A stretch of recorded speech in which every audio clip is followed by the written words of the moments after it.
Well, this is the extensive damage in northeast Illinois after a reported tornado touched down here. This is in Kankakee County, so that is south of Chicago. In fact, just west of the Indiana state line. Right now, there are more than 11,000 people without power in Illinois, another 10,000 in northwest Indiana. Well, let's show you what it looks like here at home. This is live Doppler 13 radar this morning. You can see that big patch of green that's up in the upper right-hand side of your screen, upper left-hand side of your screen. That's what's headed our way today. So that's what we're getting you prepared for as you wake up with us here on your Wednesday morning. Thank you for being here with us here on 13 Sunrise. I'm Julia, along with Julia, and it's been a long night, as you saw, for a lot of people up to in northern Indiana. Yeah, crews have been here all night. Our weather crews tracking this severe storm because, as we have mentioned, it is making its way here.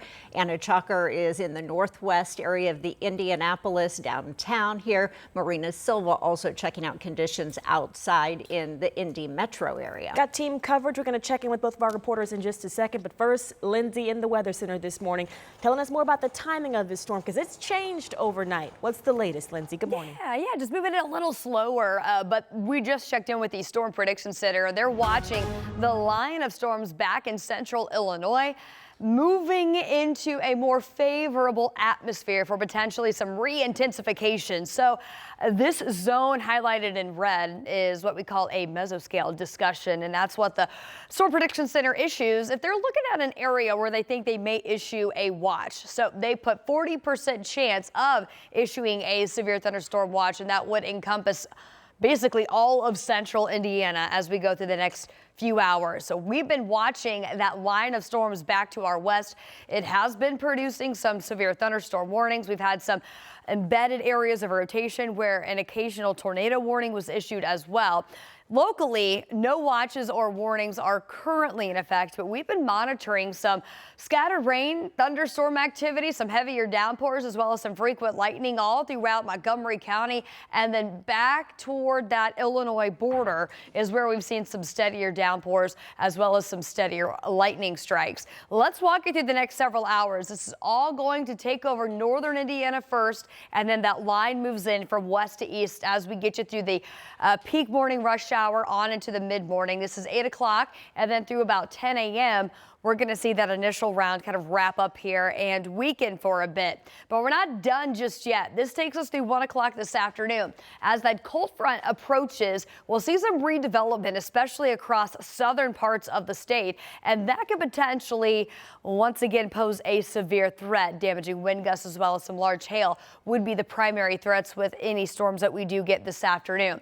After about 6 p.m., we're good to go from a severe standpoint. Rain exits this evening. Then, Matt, we're talking about some much cooler air. Yeah, and windy too. Those wind chills. My goodness, it's going to feel a lot colder. But like you said, with those 70s out there this morning, we still have some storm threats. I want to show you what it looks like on some of these cameras this morning and give you an update on some crashes. We had 2 closures of interstates this morning.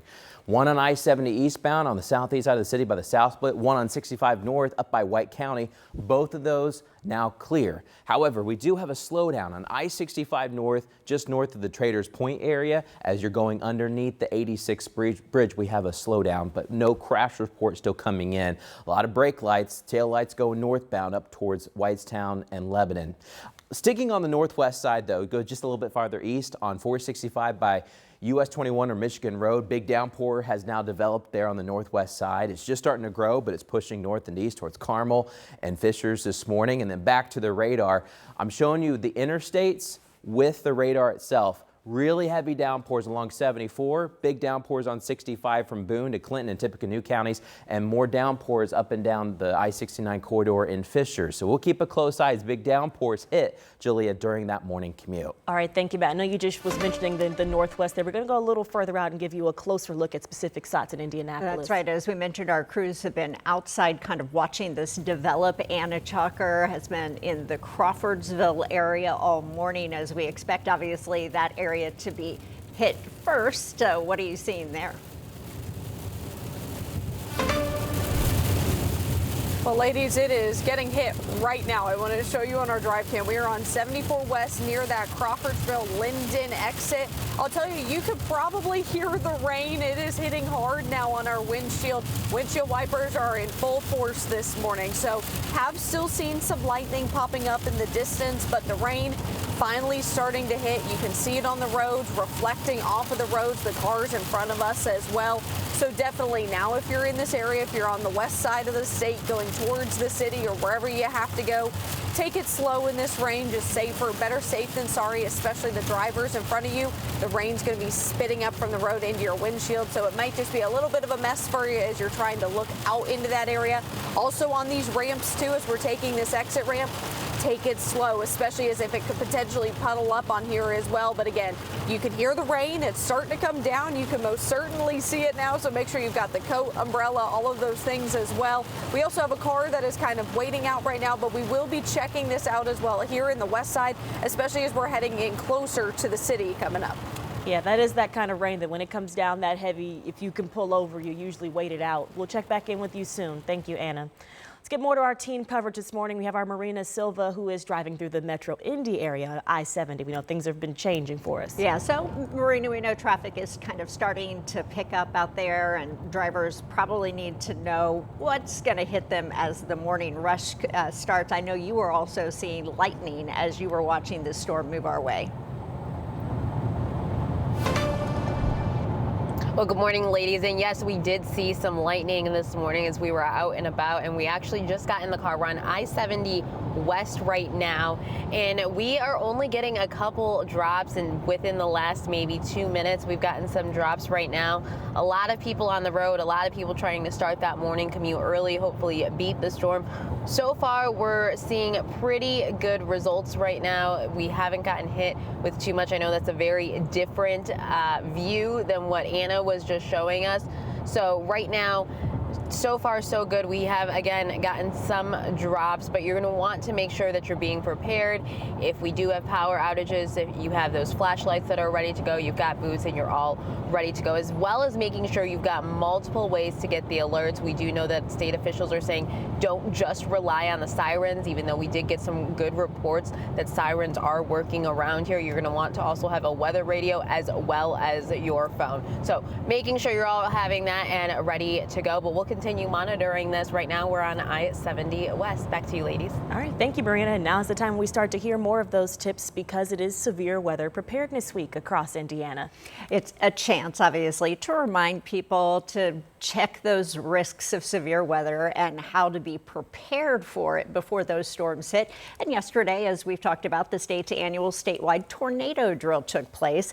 Sirens and emergency alert systems were activated as a test only. We told you about that all morning on Sunrise yesterday, hoping it would help you out there. Now, Marion County Emergency Management does tell us its systems did not show any issues, and neither did immediate surrounding counties. But this is why we test. EMA directors in Cass and Monroe counties did both report at least one siren not activating the way that it should. So there has been a big effort to make sure the whole state is prepared for this round of storms. We've been talking about staffing plans and different things all day today and really the last few days. So we're ready to go if and when we're needed to stand up. Now, Indiana DHS says this week is a reminder that now is the time to talk about your severe weather plans, or if you don't have one, it's time to get one ready. You want to make sure you get your emergency alerts, know where in your home you're heading to when a tornado warning is issued. And developing this morning, Indiana Fire is at the scene of a house fire with multiple homes damaged, we're told. Yeah, so this happened early this morning on Southeastern Avenue near Keystone Avenue. This is just west of the Community Justice Campus. You can see here on the map if you're familiar with that area. This first call came in before 3 o'clock this morning. And as we mentioned, 3 homes in all were damaged here. We know at least 6 fire trucks had to get to the scene. Yeah, we are waiting on some more information about any injuries and what might have caused that fire and why it spread so quickly. So we'll continue to wait for updates and share any updates that we learn here. A 28-year-old Anderson man is facing felony charges after police say he hit an IMPD officer and a security guard with his car downtown. Court documents say Derek Bryant drove forward when an officer asked for his license, hitting the officer and pinning his arm. Investigators say Bryant then tried to leave, then reversed toward the officer on the ground and ran over a security guard's foot before driving away. Police later caught up with Bryant. Court records say he showed signs of intoxication and told officers he had used cocaine earlier that day and panicked. According to online court records, Bryant's initial hearing is scheduled for Wednesday, March 11th at 1 p.m.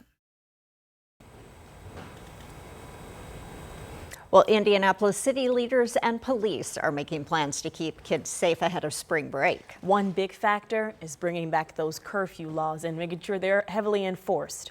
The curfew says that teens 15 through 17 can't be out in public without a parent on the weekends between the hours of 1 and 5 a.m. and they can't be out past 11 p.m. Sunday through Thursday. Now, children under 15 can't be out past 11 to 5 a.m. any day of the week. The city is also announcing they're launching their Connection Center again for teens who are actually caught up after a curfew. IMPD now saying that the center will be located in order to keep the teens who may go there safe. They also plan to use it on weekends when they anticipate larger crowds in Indy.